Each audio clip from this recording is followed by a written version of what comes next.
ቢኒ ከሩቲ ጋር እንዲሆን የምፈልገው አብርሃም በሪሞት የሚንቀሳቀስ ሳይሆን በራሱ አእምሮ የሚንቀሳቀሰውን አብርሃምን ከሩቲ ጋር እንዲሆን እፈልጋለሁ። ግን ይሄኛው አብርሃም ከሩቲ ጋር እንዲሆን አልፈልግም።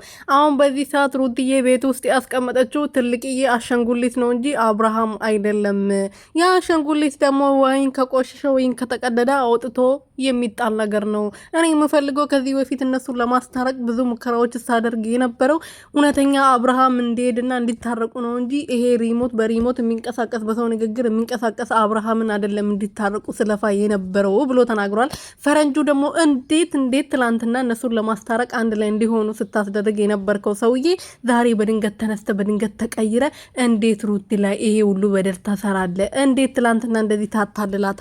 ብሎ እንግዲህ እየተጣሉ ነበረ። ሰላም ቤተሰብ እንዴት ናችሁ? ደህና ናችሁ ወይ? እኔ በጣም ደህና ነኝ፣ እግዚአብሔር ይመስገን። በያላችሁበት ሰላማችሁ ብዝት ትርፍርፍ ይበርልኝ። ለዚህ ቻናል አዲስ የሆናችሁ ሰብስክራይብ፣ ሼር፣ ላይክ እያረጋችሁ ቤተሰብ እንድትሆኑ በትህትና እየጠየቅኩኝ እንግዲህ ቢኒዬ ዛሬ አስቆኛል። ትላንትና ያው አስቆኛል።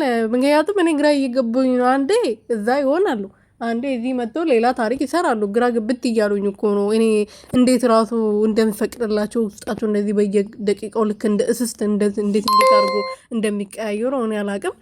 ዛሬ ደግሞ እንግዲህ ያው ትላንትና ከዳኒ ጋር ነበረ ፈረንጁም ደግሞ አብርሃምን ይቅርታ ጠይቆት ሩቲን እንደማካድ ሆኖ አንድ ቪዲዮ ሰርቶ ነበር። ከዛ ተጸጽቶ እንግዲህ ተመልሷል ወደ ሩቲዬ።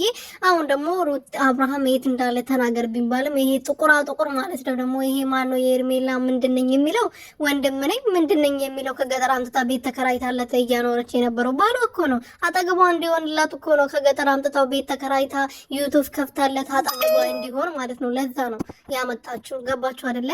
እንጂ ባሏ ነው የሁለቱ ልጆች አባ እሱ ነው። ካልገባችሁ እኔ እኮ የምላችሁ ነገር የሄርሜላ እህት ነኝ የምትባሉ ሰዎች እኮ አይገባችሁም። እኔ እንዴት ብናገር ነው የሚገባችሁ አላችሁ እንጂ ወንድሟ ነው ጓደኛ ነው የምትሉት። ኧረ እባክሽ ነው እንዴ?